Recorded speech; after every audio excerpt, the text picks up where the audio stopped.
sama kuasa hukum kau. Kau tidak usah nanya-nanya kami. Kami datang terus.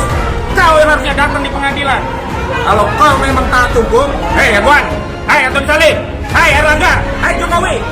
Kalau kau taat hukum, datang ke pengadilan. Hei.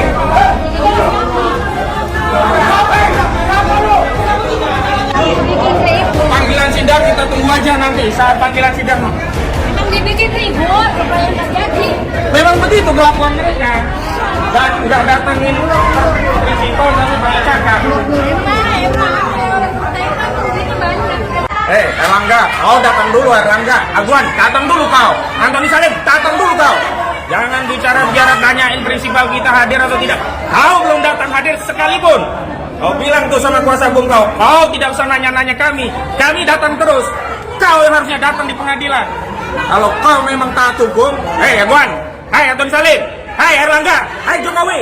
Kalau kau taat hukum, datang ke pengadilan. Sudah kau tidak datang ke pengadilan, banyak cakap pula kuasa hukum kalian. Kau sudah dipanggil patut. Bukan hanya lewat kuasa hukum, Aguan, Antoni Salim, Jokowi. Kalian ini yang sudah menyengsarakan republik ini. Kalian menyengsarakan rakyat Banten. Kalian juga yang buat PSN, yang membuat wilayah laut dan daratan di tanah air ini rusak semua. Kau yang membuat rakyat terzolimi.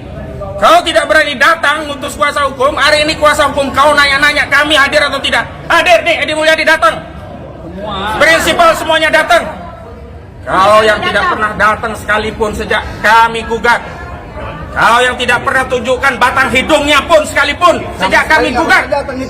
Jadi kalian jangan memaksa kami taat hukum sementara kalian sendiri tidak pernah menghargai pengadilan, tidak pernah menghormati hukum, tidak pernah datang ke pengadilan. Nih, Purnawirawan TNI datang penggugat. Kau yang nggak pernah datang, kau yang nggak pernah hadir, kau yang tidak taat hukum, kau yang tidak beritikat baik. Kalian semua beritikat jahat terhadap republik ini. Saya ingin tegaskan. Saya ingin tegaskan sekali lagi kepada Aguan, Antoni Salim, Jokowi, Erlangga. Saya katakan kepada kalian semua, kami sudah siap bertarung pada materi pokok perkara. Sudah banyak buktinya. Bukti pertama apa? Arsin, Kadeskot, dan Sekdesnya sudah masuk penjara. Dua penerima kuasa hukum juga sudah masuk penjara. Makanya saya ingatkan, jangan dekat-dekat dengan oligarki perampas tanah rakyat nih. Kalian bisa ditumbalkan seperti Arsin dan juga kuasa. Kalian jangan mau. Jangan makan duit haram dari Aguan. Aguan dapat duit dengan merampas tanah rakyat. 7 lapis bumi akan menghimpit kalian. Siapapun yang makan tanah rakyat Banten. Tanah rakyat Banten itu punya tuah. Siapa yang berani berbuat zalim kepada tanah Banten, maka kalian akan siap menerima tuah. Kalian bisa lepas dari peradilan dunia, tapi sekali-kali kalian tidak akan pernah lepas dari peradilan Allah Subhanahu wa Ta'ala. Kalian pasti di dunia juga kezaliman kalian akan dibalas. Makanya kita akan menunggu dari Bareskrim Mabes Polri untuk meningkatkan kasus ini. Jangan hanya Arsin, Sekdes, kemudian SP dan Chandra saja yang ditetapkan tersangka yang ditahan, ya kan?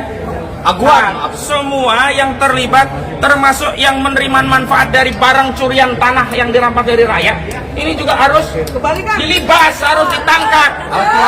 Sederhana saja, sederhana. Kasus pencurian motor dengan modus memalsukan BPKB dan STNK, itu yang ditangkap bukan hanya maling dan yang memalsukan BPKB, yang memasukkan STNK enggak, tapi juga yang menadah motor curian ini juga ditangkap. Hari ini sertifikat itu siapa yang nadah?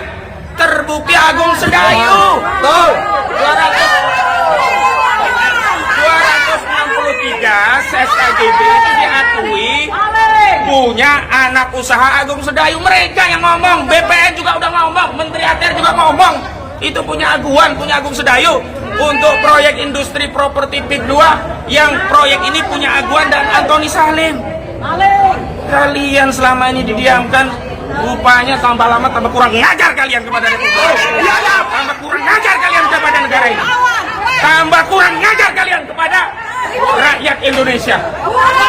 Ingat, ini saya terangkan sebagai orang Islam. Siapa saja di dalam akidah kami umat Islam yang mati membela hartanya, maka dia mati syahid. Maka rakyat Banten yang berasal dari peradaban Islam, Kesultanan Banten Islam, itu siap membela hartanya. Kalau mereka menang, itu adalah keutamaan. Ya, mereka akan dinaikkan derajatnya. Kalaupun akhirnya mereka tergilas, mereka syahid. Jadi ingat, jangan sekali-sekali bermain-main. Memang harus polisi nih yang manggil Aguan dan Antoni Saleh, baru dia datang. Kalau sama pengadilan, dia dilepeh, diabaikan. Tapi sekali lagi, polisi pun hari ini kita lihat kok sikapnya begitu. Apakah harus bayar polisi? Bayar polisi.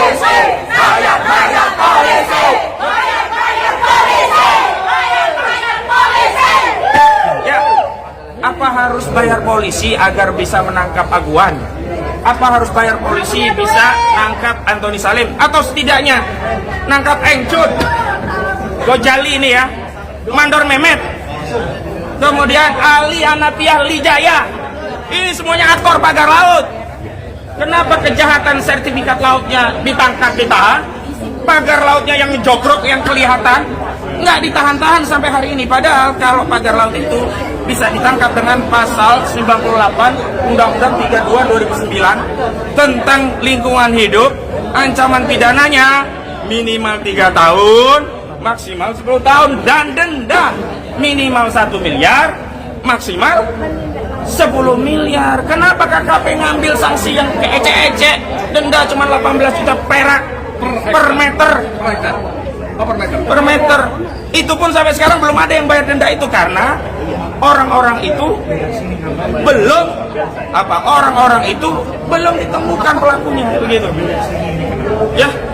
Jadi inilah kenyataannya, Republik ini ditangkangi oleh oligarki rakus perampas tanah rakyat. Betul. Mengutip ya pendapat dari nelayan yang fenomenal, namanya Pak Khalid. Pak Khalid mendefinisikan apa itu rakus. Jurang dalam tak bertepi. Jadi semua kalau dimasukkan ke orang rakus, gak akan penuh jurang itu. Betul. Seluruh Republik ini kalau dimakan sama Aguan, dimakan Antoni Salim, dimakan Erlangga Hartarto, gak akan kenyang mereka. Karena apa? Karena mereka rakus. Mereka rakus. Nah, sekarang karena hari ini sudah diputus mediasi gagal karena Aguan tidak datang, Antoni Salim tidak datang, Erlangga tidak datang, Jokowi tidak datang, maka kita tunggu pada proses di persidangan. Terima kasih. Yuk, lanjut.